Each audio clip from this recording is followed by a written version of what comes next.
First of all எல்லாருக்கும் ரொம்ப நன்றி. இந்த படத்தை வந்து இந்த அளவுக்கு நீங்க ரிசீவ் பண்றீங்கன்னு பார்க்கும்போது எனக்கு ரொம்ப சந்தோஷமா இருக்கு. இது ஒரு 11 வருஷத்து உழைப்பு, அதுக்கு கிடைச்ச ஒரு வெற்றியை நான் பார்க்குறேன். இந்த படத்தை அப்படியே மக்கள்கிட்டயும் நீங்க கொண்டு போய் சேர்த்து எங்களுக்கு மட்டும் இல்லை எங்கள் ப்ரொடியூசருக்கும் சேர்த்து வெற்றி வாங்கி கொடுக்கணும்னு நான் கேட்டுக்கிறேன். பாடி ஷேமிங் வந்து எப்போவுமே ஒரு தப்பான விஷயம். அதை நார்மலைஸ் பண்ணி வச்சுருக்கோம் நம்மளுக்கு தெரியாமல். அந்த நார்மலைஸ் பண்ணி இன்னும் எத்தனை ஜென்ரேஷனுக்கு தான் அதை நார்மலைஸ் பண்ணிக்கிட்டே இருப்போம். அதை எப்போவாவது ஒரு நாள் கேள்வி கேட்கணும்னு எனக்கு தோணிகிட்டே இருந்துச்சு. அதோட வெளிப்பாடு தான் மதிமாறன். ப்ரெஸ் அண்ட் மீடியா உங்கள் சப்போர்ட்டை கொடுங்க. உங்களால் மட்டும்தான் இந்த படத்தை ஒரு வெற்றி படமாக மாற்ற முடியும். ஒரு நல்ல படம் எடுத்துருக்கேன்னு நான் கான்ஃபிடண்டாக என்னால் சொல்ல முடியும். ஆடியன்ஸ்க்கு நீங்கள் கொடுக்குற காசுக்கு கேரண்டியாக நான் ஒன்று சொல்லுவேன், இந்த படம் வந்து உங்களை ஏமாத்தாது, உங்களை நல்லா என்டர்டெயினும் பண்ணும், ஒரு நல்ல மெசேஜும் கொடுக்கும்.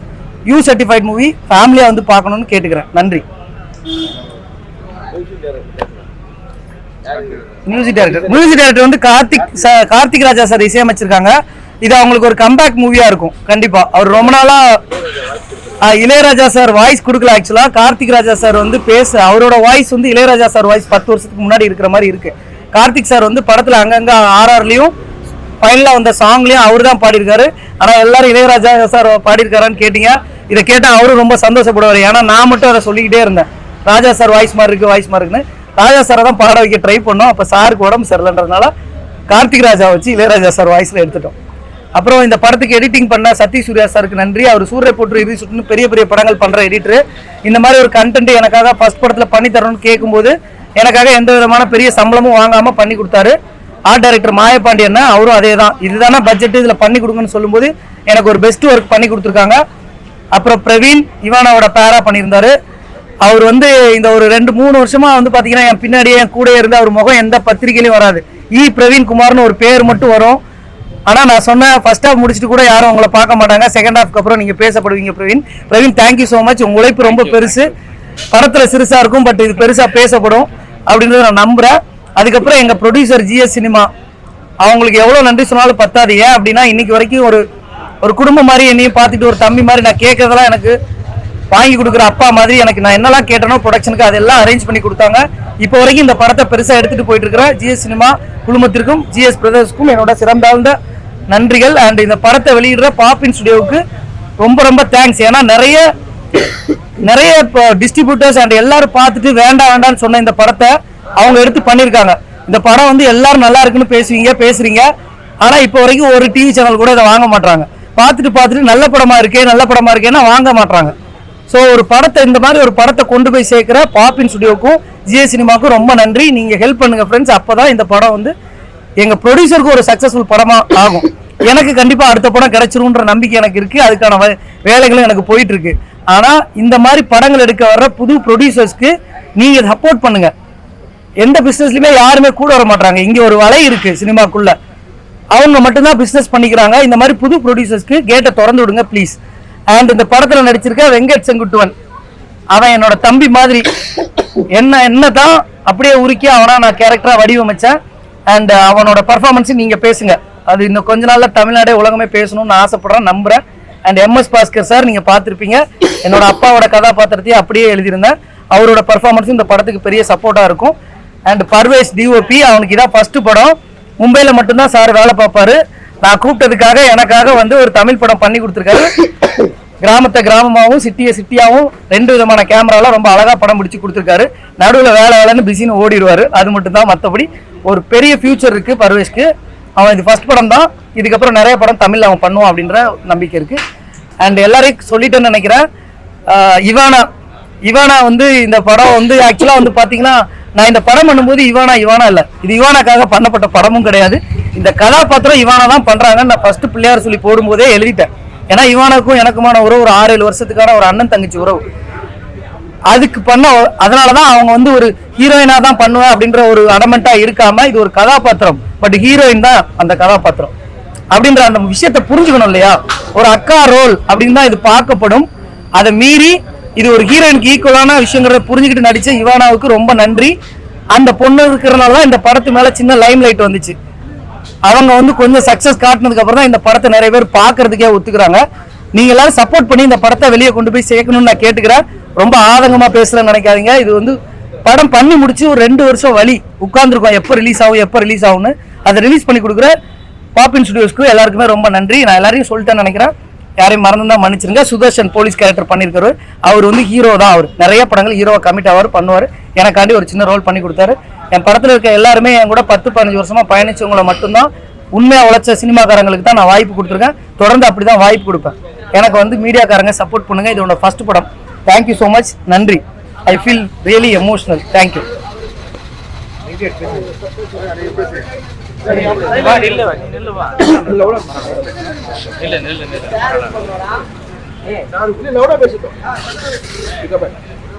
எல்லாருக்கும் இந்த படம் பிடிக்கும் நான் நம்புறேன்.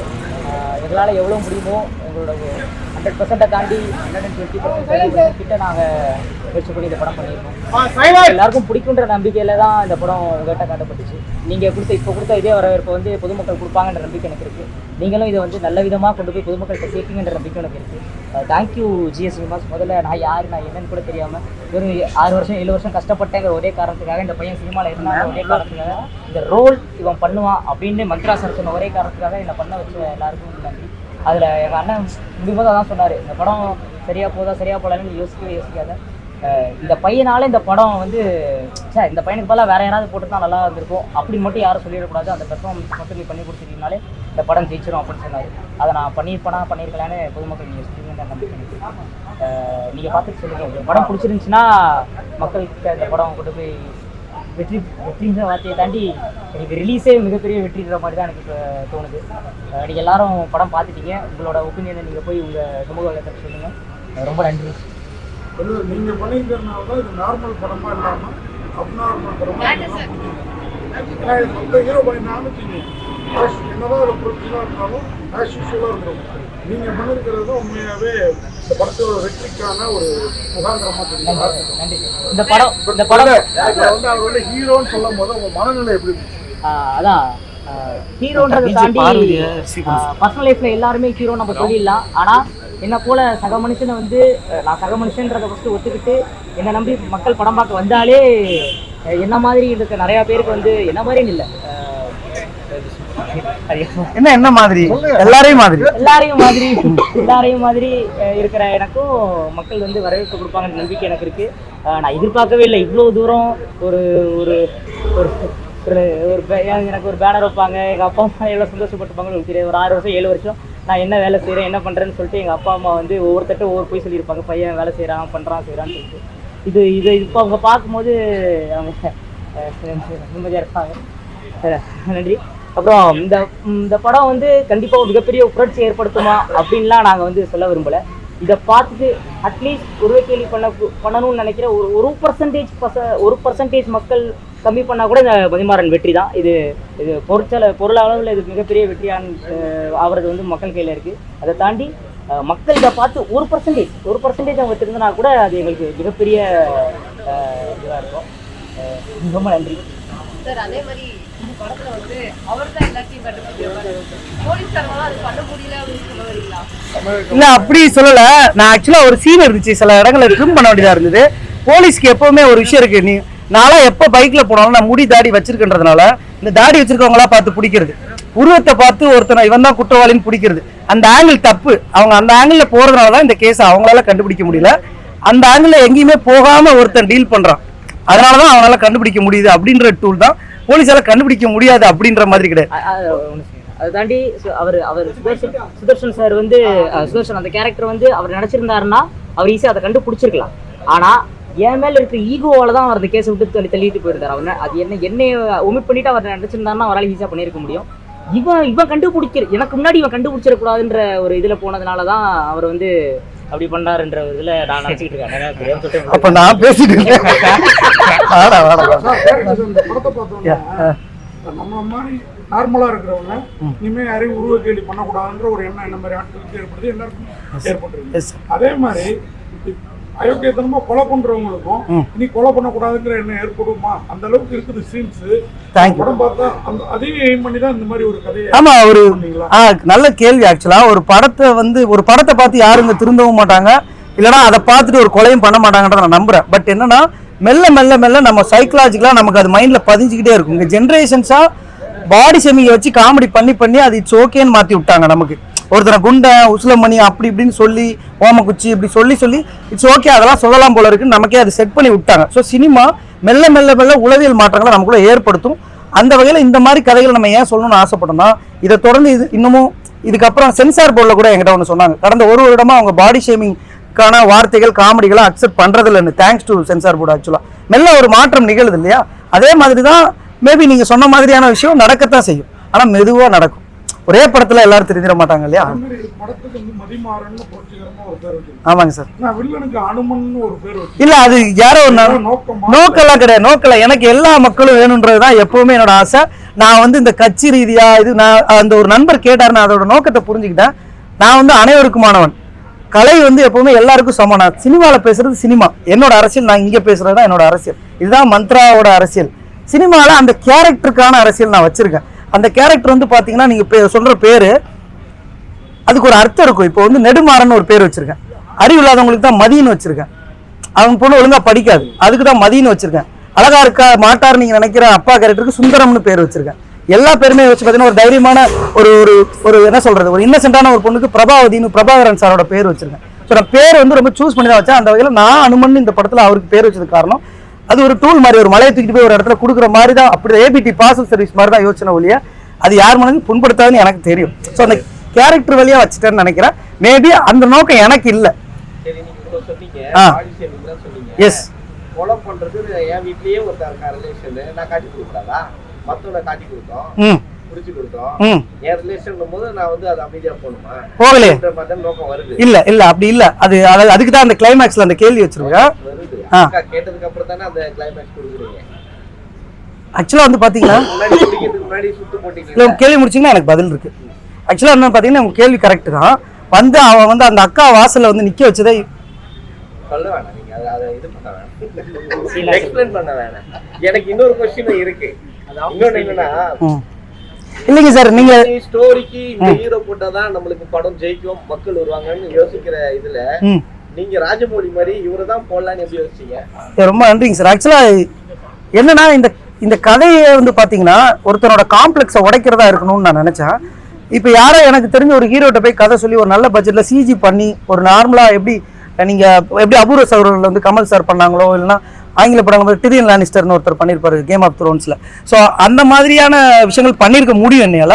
பட் இந்த படம் வெறும் படமா மட்டும் இல்லாமல் இந்த மாதிரி இருக்கிற ஒரு மனுஷனுக்குள்ளேயும் அந்த மாற்றத்தை ஏற்படுத்தணும் அப்படின்னு நினைச்சேன். ஸோ இது எனக்கு வெளியே படம் பார்க்கும்போது டீக்கல்ல நிறைய நண்பர்கள் வந்து சந்திச்சாங்க. குள்ளமா இருக்கிறவங்க உருவமா அப்படி இருக்கிறவங்களாம் வந்து சந்திக்கும் போது என்னை கட்டி பிடிச்சாங்க. அது என்னோட வெற்றி. அந்த வெற்றியை தான் நான் வந்து இந்த படம் மூலமா வெங்கட்டை வந்து இந்த படத்துல ஹீரோவா போடுறது மூலமா நான் வந்து நடத்தணும்னு நினைச்சேன். அது நடந்திருக்கிறதுல ரொம்ப சந்தோஷம். அப்புறம் ஒரே ஒரு கேள்வி, அது என்ன எம்எஸ் பாஸ்கர் அந்த பழைய போட்டோல ரஜினிகாந்த் லுக்ல காமிச்சிருக்கீங்க? ஆக்சுவலா எனக்கு ரஜினி சார் ரொம்ப பிடிக்கும், அது ஒரு காரணம். அப்புறமா வந்து பாத்தீங்கன்னா அது வந்து நான் இந்த படத்துக்காண்டி எடுத்த போட்டோ இல்ல, எம்எஸ் பாஸ்கர் சார் அந்த காலத்துல அவர் எடுத்த போட்டோ வாங்கி நான் போர்ட்ரேட் பாருங்க, ஒரிஜினல் போட்டோ. அது வந்து அது எனக்கு ரொம்ப பிடிச்சிருந்துச்சு, அதை யூஸ் பண்ணேன். அதே மாதிரி இவர் கேரக்டருக்காக இந்த கதை எழுதுறீங்களா? நீங்க எழுதுற கேரக்டர் அவரு அந்த கதையோட ஹீரோ வந்து நான் தாங்க. நான் வந்து இந்த சொசைட்டில அனுபவிச்ச நீங்க எழுதுற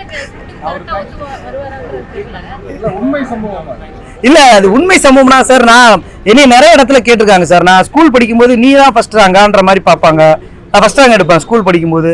அப்புறம் ஃபாரின்ல போய் வேலை பார்த்தா அங்க இவன் என்ன வேலை பார்க்கறான், ஒட்டகம் தான் மேய்ப்பான்ற ரேஞ்சிலே பார்ப்பாங்க. ஆனா நாங்க ஒரு ஒயிட் கலர் ஜாப் பண்ணேன். நான் ஒரு ஆயில் அண்ட் கேஸ்ல ஒர்க் பண்ணிட்டு வந்தேன்.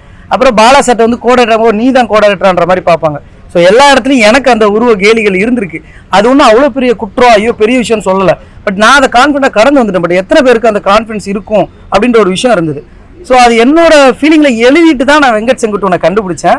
லக்கிலி அது கடவுள் கொடுப்பார் ஒரு நல்ல கதையை, அதுக்கு என்னெல்லாம் தேவையோ அதை வந்து கொடுத்துருவோம் அப்படின்னு நான் நம்புறேன். நீங்கள் படத்தில் பார்த்தீங்கன்னா ஒரு 2 பட்டர்ஃப்ளை வந்து எம்எஸ் பாஸ்கர் சைக்கிளில் இருக்கும்போது அப்படியே பறக்கும். இது நீங்கள் எத்தனை கோடி ரூபா சிஜி பண்ணாலும் அந்த அழகியல் கிடைக்காது. அது தன்னால் நாங்கள் ஷார்ட் எடுக்கும்போது அப்படி தன்னால் 2 ஜோடி புறா ஜங்கின்னு பறந்த மாதிரி வந்து 2 பட்டர்ஃப்ளை வந்து பறந்துச்சு. அது எவ்வளோ ஒரு மீனிங்ஃபுல்லான ஒரு ஷார்ட்டாக நான் அந்த படத்தோட ஒரு பெஸ்ட் ஷார்ட்டாக நான் அதை பார்க்குறேன். எம்எஸ் பாஸ்கர் முன்னாடி பறந்த அந்த 2 பட்டர்ஃப்ளையும் தான் இந்த பையனும் அந்த பொண்ணும் மதிமாறன். சார் ஆக்சுவலா வந்து பாத்தீங்கன்னா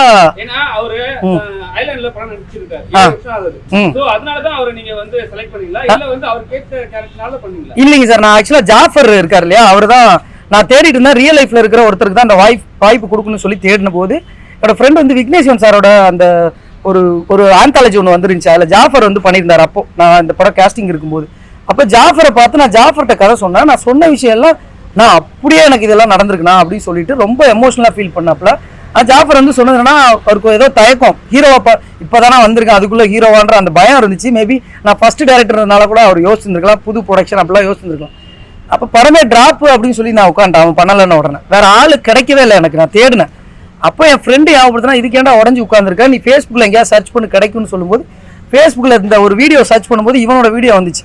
லக்கிலே அந்த வீடியோ எனக்கு 7 வருஷத்துக்கு முன்னாடி ஒருத்தன் பாலா சார் ஆஃபீஸில் நான் அசிஸ்டண்டாக இருக்கும்போது வந்து பார்த்து கொடுத்த ஒரு வீடியோ. உடனே அவனை போய் அந்த ஃபேஸ்புக் ஐடியை கண்டுபிடிச்சி போனால் அங்கே அவன் லக்கிலே அவனோட நம்பரை ஹாய்னா என்னைக்காவது ஒரு வாய்ப்பு இருந்தால் எனக்கு கொடுங்கன்னு சொல்லி நம்பர் போட்டு வச்சிருந்தான். ஒரே கால் ஒரே வாரம் ஒரே மாதம் ஷூட்டிங் ஆரம்பிச்சிட்டோம். ஆமாம், ஒரே மாதத்தில் ஷூட்டிங் ஆரம்பிச்சிட்டோம். அந்த ஒரு மாதம் அவனுக்கு ட்ரைனிங் கொடுத்துட்டு இமீடியட்டாக ஷூட்டிங் ஆஃபீஸ்லேயே கூப்பிட்டு கூடவே தங்க வச்சு அவனுக்கு ட்ரெயின் பண்ணி அப்படியே இமீடியட்டா ஷூட் பண்ணோம்.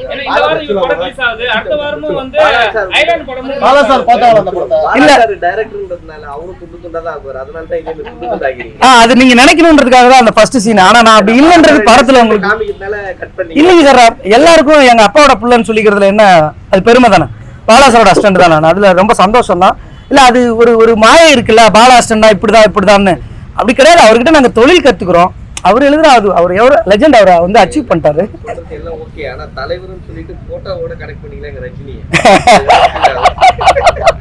இல்ல அது இந்த மக்கள் வந்து ஒரு வகையா ஐ மீன் அவங்க இன்டர்பிரட் பண்ணிக்கிறது தான்.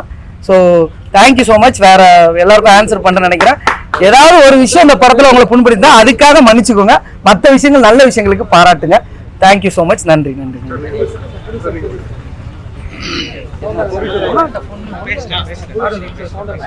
அனைவருக்கும் வணக்கம். எல்லாருக்கும் வணக்கம். என் பேர் Naveen Sitharaman. GS cinema international சார்பாக இந்த படம் நீங்கள் பார்த்தீங்க. படத்தை பற்றியோ ப்ரொடியூசர் பற்றியோ அல்லது ப்ரொடக்ஷன் கம்பெனி பற்றி நான் சொல்ல வேண்டியதில்லை. எல்லாமே இயக்குனர் சொல்லிட்டாரு. இனிமேல் இது மக்கள்கிட்ட எடுத்துகிட்டு போய் இது ஒரு நல்ல படம் அப்படிங்கிற ஒரு பேர் வாங்கி கொடுக்குறது உங்கள் கையில் தான் இருக்குது. முதல் முயற்சி. உங்களுடைய சப்போர்ட் எங்களுக்கு எப்பவுமே வேணும். தொடர்ந்து சப்போர்ட் பண்ணணுமா, அது மாதிரி தொடர்ந்து அடுத்தடுத்து நல்ல படங்கள் பண்ணணும் அப்படிங்கிற ஆசை எங்களுக்கு ரொம்ப உண்டு. கண்டிப்பாக செய்வோம். ஒரே ஒரு வார்த்தை மட்டும் நான் சொல்லிக்கிறேன். ஒரு நண்பர் என்கிட்ட கேட்டார், இந்த படம் வந்து இந்த மாதிரி குள்ளமாக இருக்கிறவங்க அல்லது மாற்றுத்திறனாளிகள் அல்லது 3ஆம் பாலினம் இவங்களை வந்து மோட்டிவேட் பண்ணுற மாதிரி எடுக்கப்பட்ட படமா அப்படின்னு கேட்டாங்க. அவங்களுக்கு நான் சொன்ன பதில தான் இப்போ உங்களுக்கு சொல்ல போகிறேன். இது வந்து அந்த மாதிரி இருக்கிறவங்களை மோட்டிவேட் பண்ணுறதுக்காக எடுக்கப்பட்ட படம் இல்லை. அந்த மாதிரி இருக்கிறவங்களை இந்த சமூகம் எப்படி பார்க்குது, அந்த சமூகத்துக்கு ஒரு மோட்டிவேஷன் கொடுக்கணுங்கிறதுக்காக எடுக்கப்பட்ட படம் தான். ஸோ இதான் தகவல். ரொம்ப நன்றி. உங்களோட சப்போர்ட்டு ரொம்ப நன்றி. ரொம்ப மகிழ்ச்சியாக நிகழ்ச்சியாக இருக்குது. நன்றி, வணக்கம்.